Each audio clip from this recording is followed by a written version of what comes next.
Hello and welcome to Jo's Art History, a podcast which celebrates all things art historical every single day. It's episode 11, and on today's episode I am speaking to the wonderful Lynne Hanley, who is an art historian and tour guide based in London. Lynne has a passion and a real love of sharing art history's quirky tales and looking, as you will, beyond the canvas. Lynne runs the Instagram account called Beyond the Palette, as well as Beyond the Palette Art Gallery Tours. She is a real pleasure to speak with, and if I'm completely honest, a breath of fresh air within the art history realm. Today we sit down and talk about Titian's Poesie, a collection of 6 paintings completed by the great artist under the patronage of a soon-to-be Spanish king. We speak about not so much the stories of the Poesie, but rather the history behind the paintings themselves, and just how far and wide this group of 6 paintings has actually travelled. They're currently brought back together for an exhibition which is currently, at the time of recording, which is November 2020. They are currently at the National Gallery in London, an exhibition called Titian, Love, Desire, Death, and they will be there until what we believe, thank you very much COVID, until January, before they go off into a little bit of a world tour as a group of 6. They'll be heading up to Edinburgh after London, and then they'll be heading to the Prado in Madrid, and then off to America, but we'll get onto that, like I said, in the podcast. Lynne is such a great person to speak about these paintings. Not only does she have a real deep passion and love for these beautiful paintings, this beautiful series by Titian, but she is a great example of how there's more than just what meets the eye within art history. It's not just an explanation of what an artist is trying to depict, but actually sometimes the real interest comes in who perhaps used to own the paintings and what that says about them and where they used to keep them, which you'll find out lots in this podcast. Just a word of warning before we continue. At some points in the podcast there seems to be a kind of overlap when Lynne and I speak. It happens round about the 20-minute mark, and then sadly it happens again at the 40-minute mark, just as Lynne and I are sort of signing off and saying goodbye to each other. So we're not talking over each other. I just don't understand what's happened, and this is the second time something like this has happened in the recording. So I'm really sorry. It doesn't distract or deter from the message and the quality of the content within the podcast. It just sounds a little bit odd for a few seconds. It's just a heads up. Okay, but just sit back and relax and enjoy Lynne and I talking about the incredible Poesie by Titian. So, Lynne, today we are going to be talking about this Titian exhibition which happened at the National Gallery in London, and it was called Love, Desire, Death.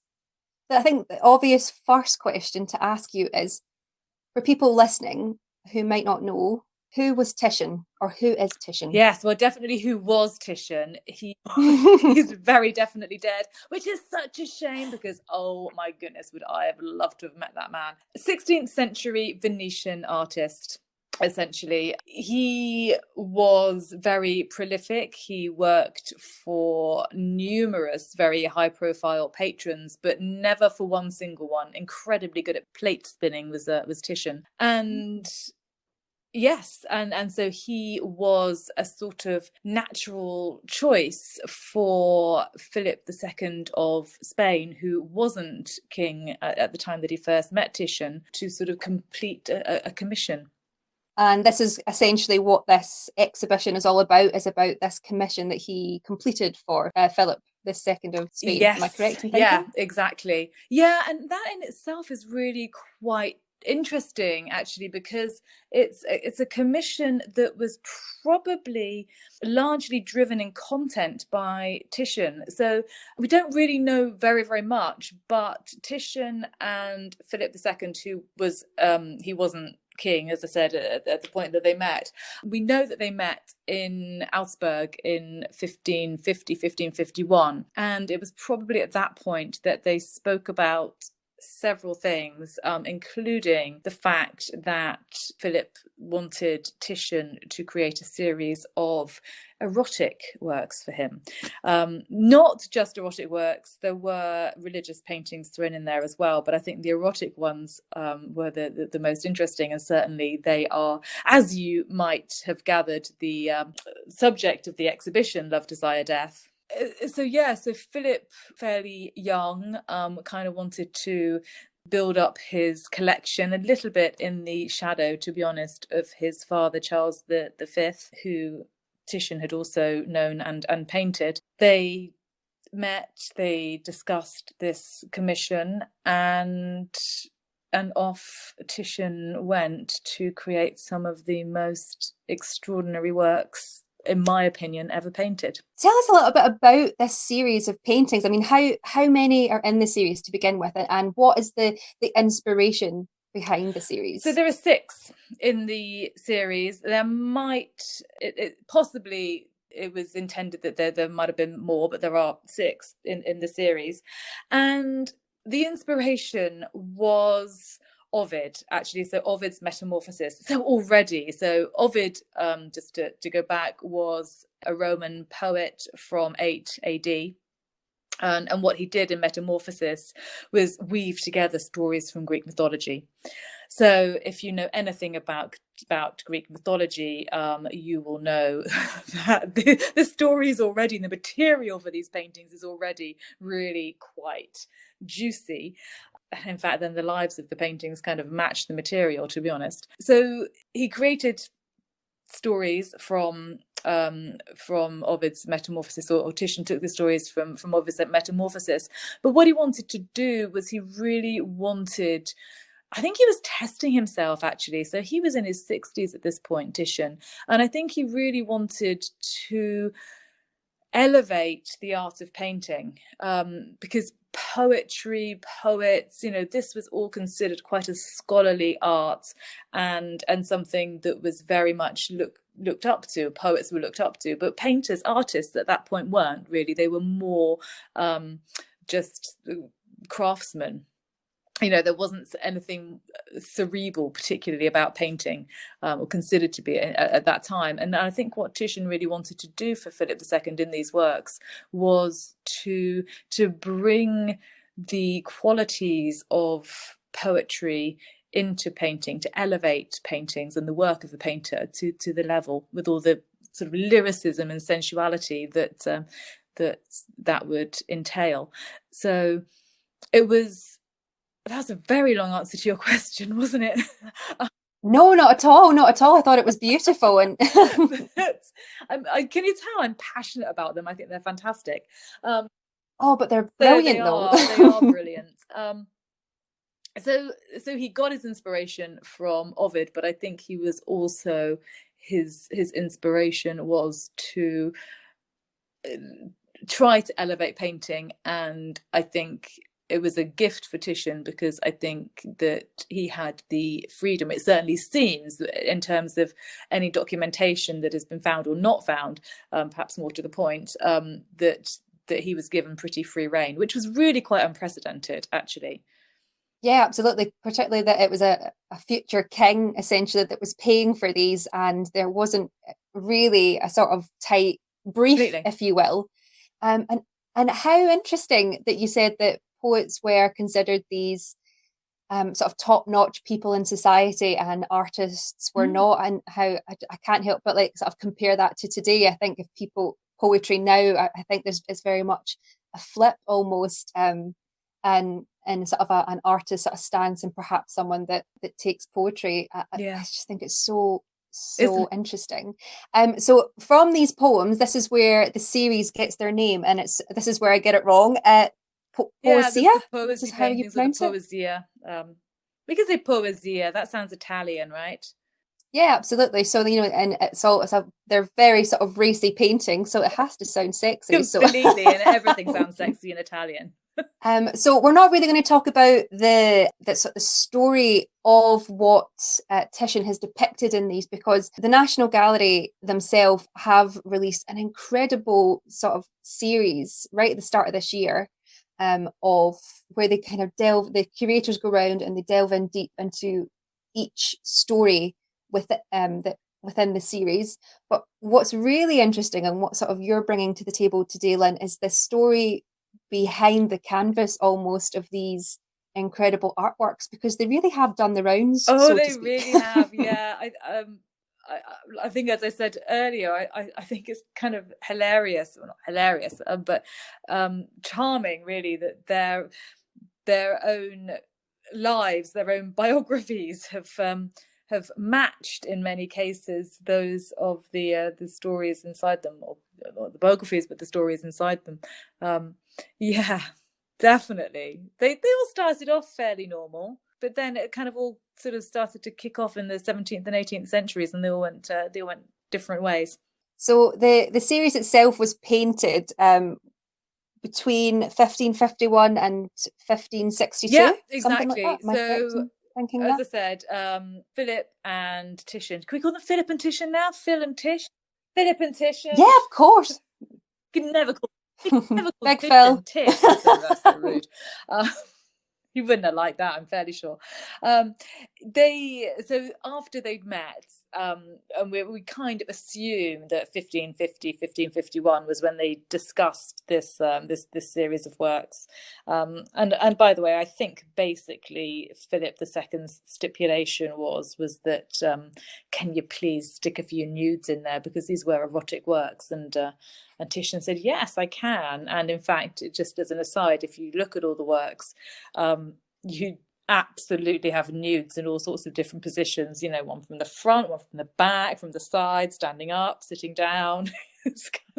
So if that was Philip's stipulation, then brief nailed. Knocked it out of the ballpark, basically. It's so funny because I've been looking at these in preparation for this podcast and speaking to you, and you're so right. There's barely any clothes at all. Exactly. And where there are clothes, also you'll notice that they're sort of being, they're perhaps sat on. So in Venus and Adonis, she's sitting on a very sumptuous, sort of wine-coloured velvet. It looks like a tablecloth, but it's actually a cape, I think. And I think basically what that serves to do is just allow the viewer to imagine what a bare bottom on velvet might feel like. So he's so clever with bringing the senses, all of your senses into play. He's a master. He's a master.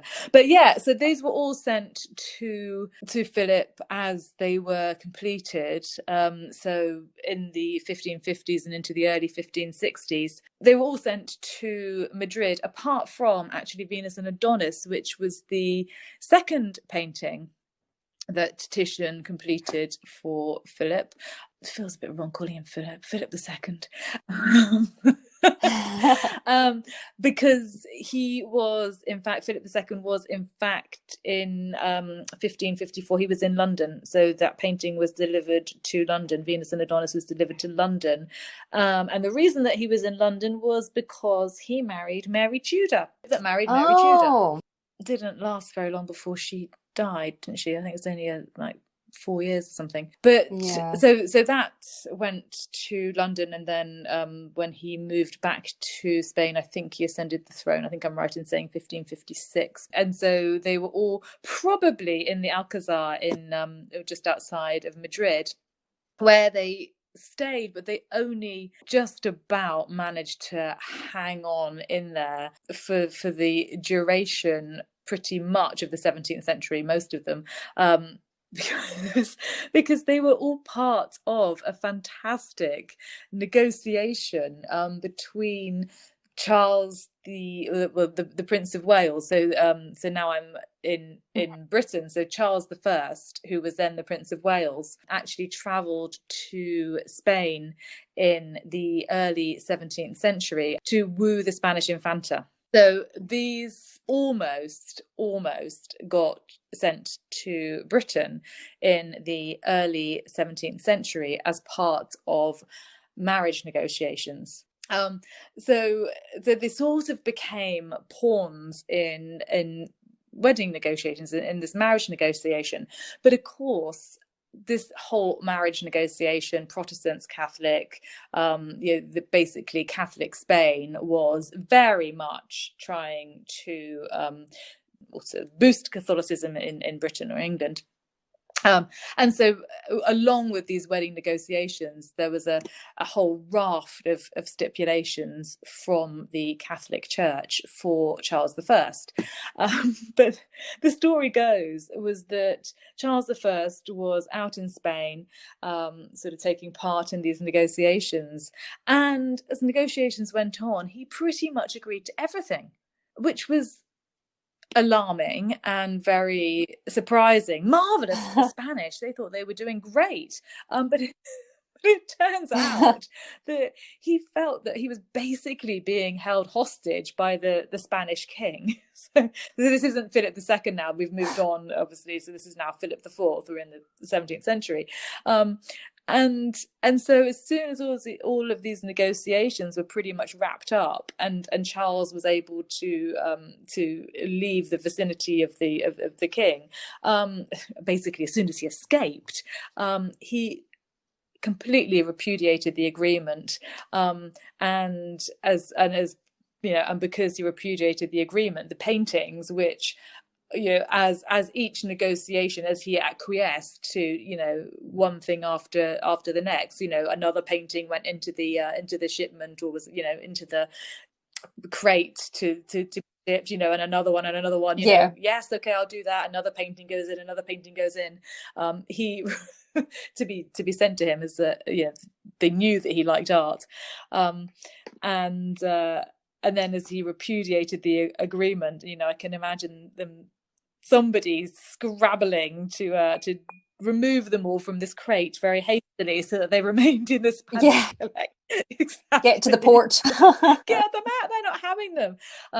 So quite a diplomatic incident.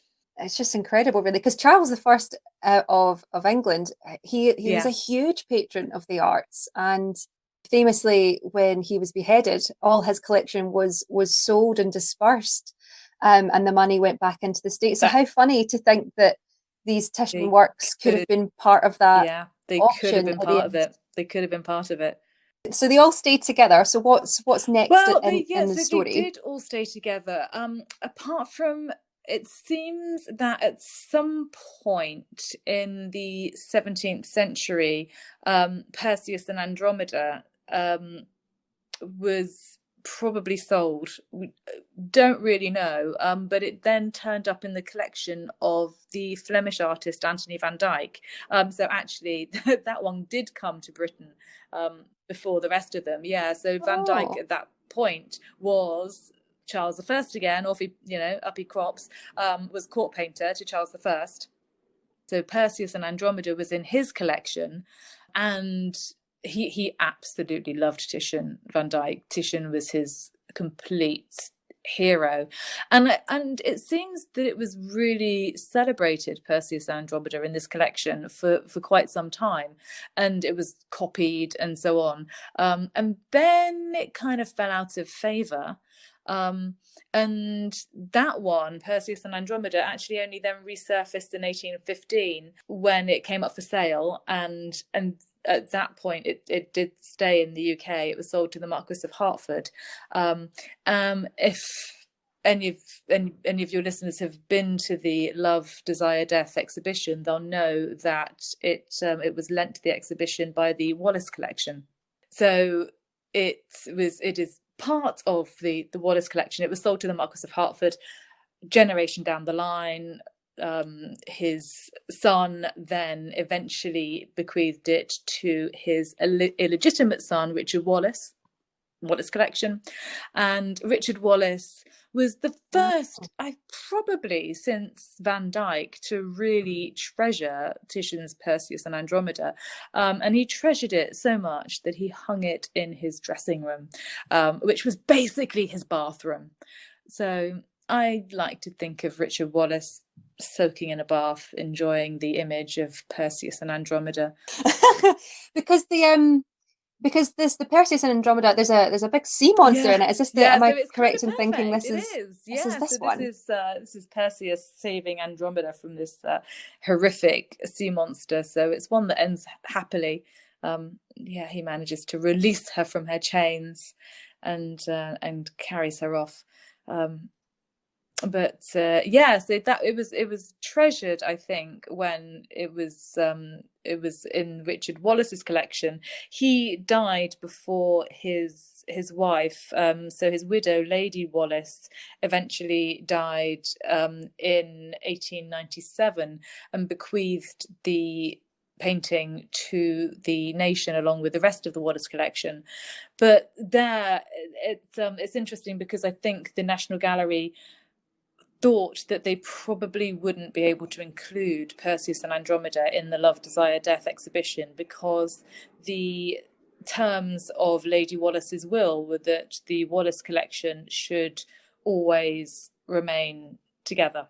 Oh, Yeah. really? And and that kind of included, I don't know the exact wording, but the way that it was interpreted was that so nothing could be sent out on loan. It just always had to be in situ as it was. But really, really fortunate for the National Gallery was that actually at the time that they were putting together the Love, Desire, Death exhibition, which must have been several years ago, the Wallace collection, or the trustees for the Wallace collection, were revisiting the terms of the will and thought, okay, and we're actually beginning to think, okay, well, maybe we can sort of lend things out. We can't sell any of the collection, but if there's a really important exhibition, perhaps it would be okay for us to send something out on loan. And so they entered negotiations with the National Gallery and agreed that it could be part of the Love, Desire, Death exhibition. But I think it was only allowed to be in London. Oh, yeah, really? That's so. I didn't know that. When the exhibition was announced, it wasn't going to be in the National Gallery, this particular painting. And but you could hop, skip, and a jump. Wallace Collection, National Gallery, not too far away at all. Happy days. But then they decided that they would lend it to the National Gallery. But I don't think that it was due to travel. I mean, it's kind of ironic, isn't it? These days, no one's traveling anywhere. So as far as I'm aware, it's only going to stay in London, but I don't know.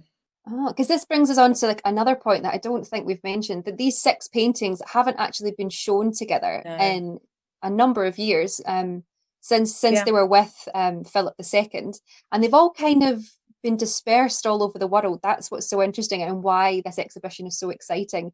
And then together, perhaps minus Perseus and Andromeda, perhaps minus them, but it's going on a little world tour almost. So it's going up to Edinburgh, and then I read somewhere that it's then going to the Prado. So there's two works in the exhibition that are in London. So Perseus and Andromeda, which is in the Wallace collection, and then Danae, which was the first painting that Titian created for Philip II. That is in Apsley House. Which basically was because that remained in Spain until essentially the Duke of Wellington helped the Spanish kick Napoleon's troops out of Spain beginning of the 19th century. And so they said, oh, thank you very much, have a painting. So that's also in the UK. So it started in London.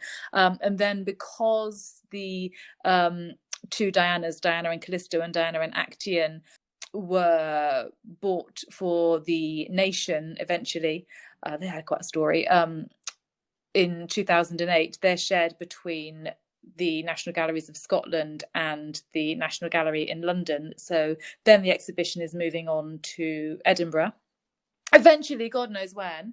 I think it's supposed to be January now.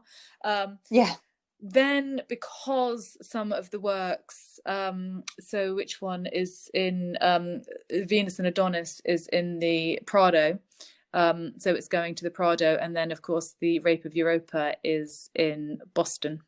So that's it's going to all of the places that have contributed to the exhibition. It's amazing. So it's a real sort of international sort of collaboration, really, this project. sort of reuniting this series. It's incredible. So you said sort of Diana and Acton and Diana and Callisto have quite an interesting background. So do you want to tell us a little bit more about their history? Oh my goodness. So they remained in the Spanish collection until in the early 18th century. They, along with the Rape of Europa, so those three paintings kind of shared a history for quite some time, were given as a gift to the French ambassador to Spain. So they ended up in France, and eventually they ended up in the collection of the Duke of Orleans, who at that time was regent for Louis XV of France. So we're talking early 18th century, sort of 1718, 1720, sort of, around about those years. He was a busy man, the Duke of Orleans. He is another one. I mean, my God, dream dinner parties. Titian and the Duke of Orleans would definitely be two. Really? Along with, I think, Fra Lippi, who's another one of my art history heroes. Yeah, so ended up in the collection of the Duke of Orleans, who had a fantastic collection, really, really fantastic. It was very famous. But he was kind of regent by day and did all of his, proper important stuff by day, but he was a complete party animal. And I suspect because he had his most erotic paintings in one particular room, and I suspect that at some point in their histories, both of the Diana paintings and the Rape of Europa would have been in this room. It was called the Blue Room, and he would have, I don't know how he had the stamina. I mean, big hand to the Duke of Orleans. He'd do his day job, and then he'd invite guests to come for dinner in the evening, and they would go in these special evenings into the Blue Room where all of his erotic works were hung, and they would have dinner first of all, but no servants were allowed to come into the dining room, apart from maybe to supply them with more champagne, because apparently the average champagne consumption per head was 3 bottles. He knows how. So he knows how to throw a party. This is just the warm up. This is just the warm up.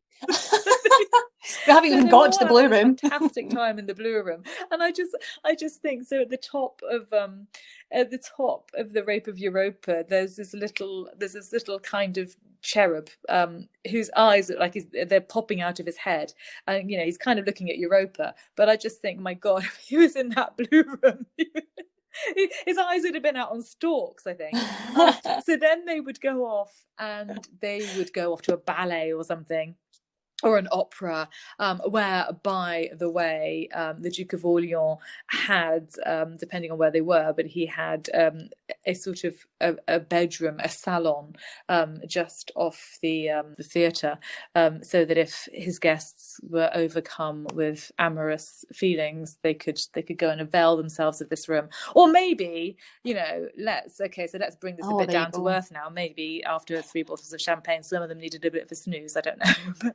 Who knows? And then they would apparently all go back. He lived in the Palais Royal in Paris, and they would all go back, and half the time they would bring back a load of ballet dancers, ballerinas with them, or performers who, according to some sources, half the time would perform naked ballets. So you can see where all this is going. And they would cavort around until essentially footmen had to shove people into their carriages when they were essentially too drunk to walk or speak anymore. So these parties were absolutely legendary. Apparently, Peter the Great of Russia was a real party animal, but even he refused the second invitation because he couldn't cope with it. Oh my gosh. So I love that. I love that those paintings of the 2 Dianas and the Rape of Europa were all part of that scene. If they could talk, they would have a lot to say. They would. But I mean, I imagine that they probably nearly got destroyed by the Duke of Orleans' son, whose name escapes me at the moment. Doesn't really matter. He was very different to his father, as is so often the case. So he was really quite prurient and and he destroyed a couple of Correggio paintings in the Duke of Orleans, his father, the Duke of Orleans collection, because they were too saucy.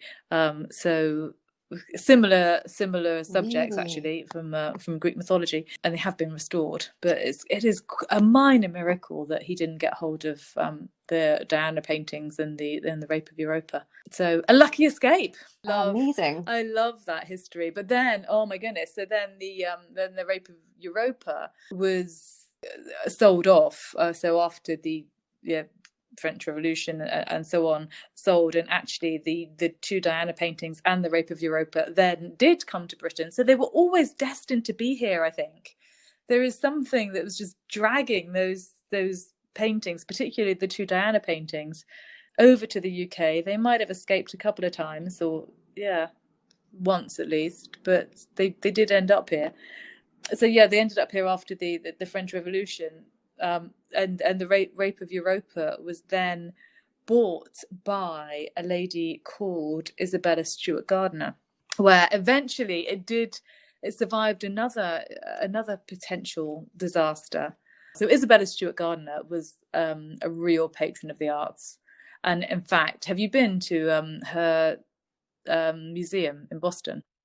No, in Boston, no, but my heart sort of leapt. I had no idea that she owned this painting, because I know of Isabella Stewart Gardner's museum because of the very famous art heist that happened there. But that's not what we're talking about. We can get on to that, I suppose. But no, but I've never ever been. But it sounds like this incredible place. And I hadn't really done my research, so I walked in and I knew that there were some great pieces.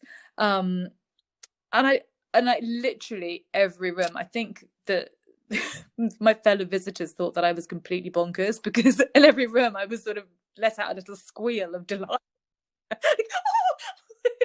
But she has some absolute, within art history, she has some absolute stonker key pieces in her collection. And no wonder I would be the same. It's so great when you see these things, and to see them in real life as well is so special. And you get, particularly somebody like Titian, where you need to see it in real life to understand the colour and the sort of energy that really sort of radiates from it. They are mesmerising in reality, in flesh, which is a great word for Titian. But she, incredible woman. She almost didn't buy this, or it almost wasn't offered to her. So she wanted to buy Gainsborough's The Blue Boy, and she was all ready to make this purchase when something happened and it was withdrawn from sale, and she was pretty disappointed. But her art dealer, he knew her taste, and I think he pretty much knew that she would snap up the Titian. He'd already in fact offered it to another buyer, but very carefully, or very cleverly rather, he hadn't sent a photograph of the artwork. Can you imagine that these days? No, we haven't got an image. Do you want to just buy it? Trust me, it's great. But her art dealer is somebody who, Bernard Branson, who was very good friends and in close dealings with one of my favourite people from within art history, Sir Joseph Devine. Oh, I love Sir Joseph Devine. He's so cheeky and really quite dodgy. I think there's some dodgy dealings between the two of them, but I think they're so interesting. But I've got another podcast about Devine if anyone's interested in that sort of relationship. But Bernard Branson was the one that sort of offered. He did. He did. We've got very Isabella. Funny, quirky, naughty tastes, haven't we? I think we both like scratching the surface. Yeah. The kind of the bonkersness and the funniness and the naughtiness, I think. Well, that's I think why I love that is because in art history everyone thinks it's very sort of prim and proper, and you need to be very well educated, and it's this. But actually, when you get even just like an inch under the surface, it's just a riot. It's amazing. Everyone. Good expression. Orgy of craziness and fun. So he hadn't showed this other purchaser any kind of image. Took it to Isabella Stewart Gardner straight away, and she's like, yes, I am. She agreed there and then on the spot, paid £20,000 for the Rape of Europa, and then wrote to her dealer. I'm just going to quote this. She said, "I'm back here tonight." This is after the painting had been delivered. She said, "I'm back here tonight after a 2 days orgy. The orgy was drinking myself drunk with Europa and then sitting for hours in my Italian garden at Brookline, thinking and dreaming about her." Lovely. Well, I love that she went to such a good home and that she loved it so much. And I am delighted that she had it, because it is beautifully displayed in the museum. But nearly, I can't believe that it didn't get stolen. It has to be the most audacious art heist in art history, or certainly is up there with them, isn't it? I mean, St. Patrick's Day 1990, two men disguised as policemen just gain access to the museum, walk straight in, tie up the guards, and stole about $500 million worth of artwork. I know, it's just, and they got away with Vermeers, Rembrandts, like some real big names. And what's incredible is no one's ever found these works. I think to order, because there were some really random things as well. But they left the Rape of Europa, and what I absolutely love, and I think that Isabella Stewart Gardner would have completely approved, is that they've just put frames in the museum. There are just blank frames where the works that have been taken would have been. Yeah, because they cut them from their frames, did they not? As an art historian, I kind of want to, it makes me feel a wee bit sick, even at the thought of that, someone taking a knife to a painting. So they were. So I think the Rape of Europa's probably had a lucky escape twice now. Well, that's it. And like we said before, you can see this incredible series of works at the National Gallery in London, and then it's doing its wee world tour, quite rightly so. It will be. I wonder how Isabella would feel to have all 6 of them in her home, or 5 of them. She would have been out for 2 weeks solid. She would have been there for months on end, I think. She can come to the imaginary dinner party too, I think, can't she? She would be great. Her and Peggy Guggenheim, I think Peggy knew how to party. Yeah, totally. Peggy and the Duke, oh my goodness, that would have been... I would pay to be there. Yeah. You could reconstruct the Blue Room. It reminded me of, when you were telling me about it, I was sort of like, oh, so he was the first sort of original 50 Shades before 50 Shades of the thing, really. Exactly. Red Room, Blue Room. How interesting. I wonder if she knew of him.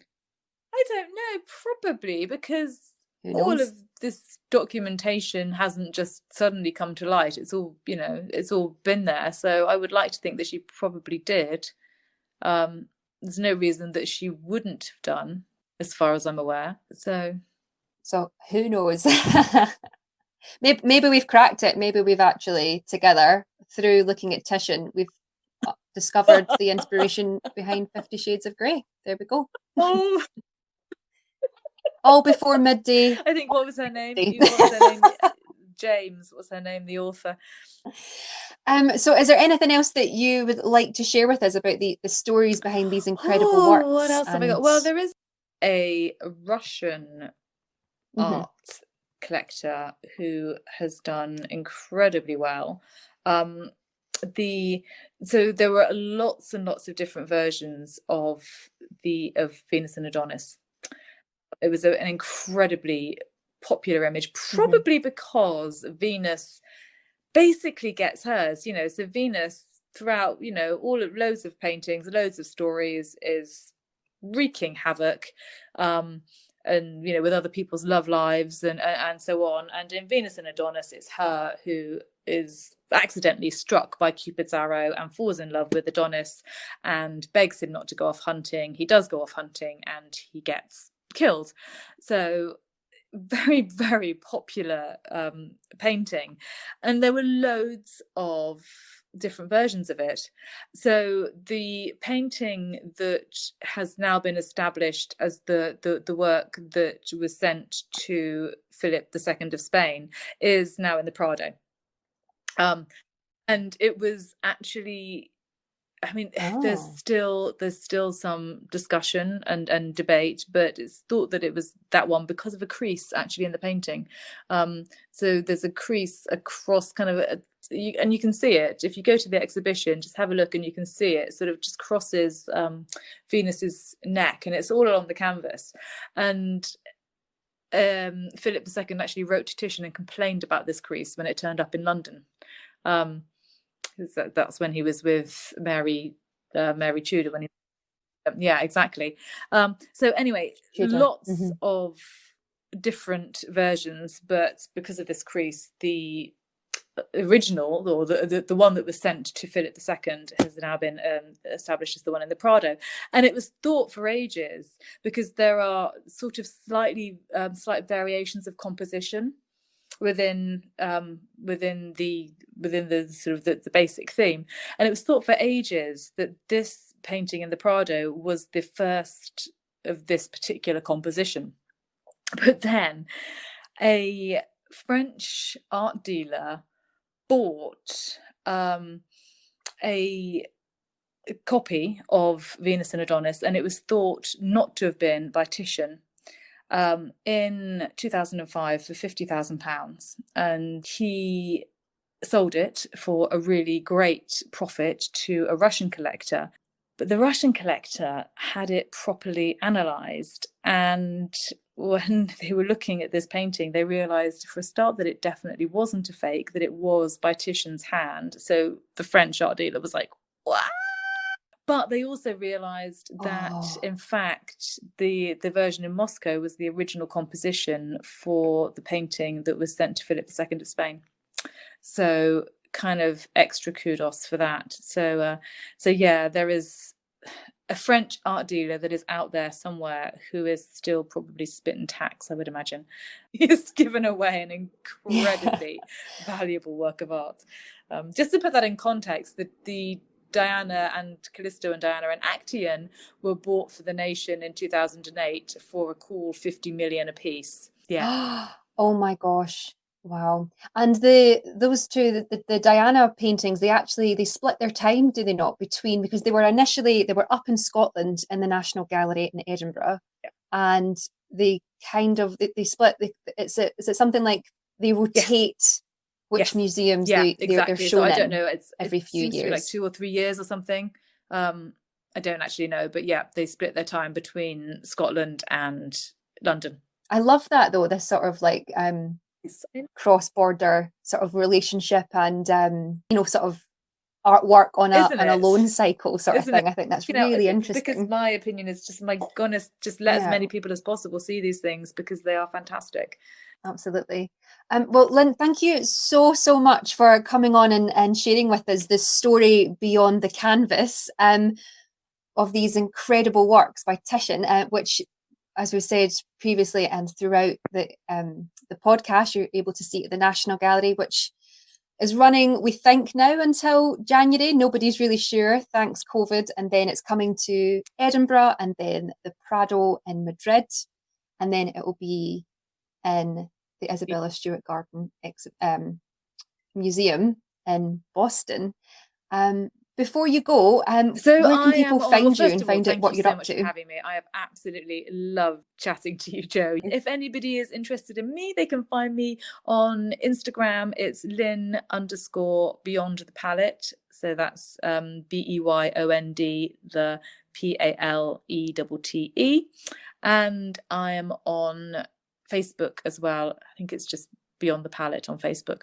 That's amazing. And you do tours as well in the National Gallery in London. So if anyone finds himself looking for a tour guide, I would definitely say get Lynne involved. You have a real passion and fabulous way of talking about art, where you don't make it this pretentious thing. It's so funny and engaging, and you do these incredible videos on Instagram as well, which I just love, and I really look forward to. And you do a weekly live as well, do you not? 11. So 11's is with Lynne. We kind of look at the weird and wonderful. Nothing is too weird for 11's is with Lynne, basically. Well, there you are. I must say, you've had some real sort of stonkers on there where I've been like, where is that? I have my sources. You must put a book Well, together, that's Lynne. the Like, plan, surely isn't it? that's got to be Well, one of your projects. I've loved Thank talking you to you, Jo. so Thank you much. It's very been an much for having absolute me again. pleasure.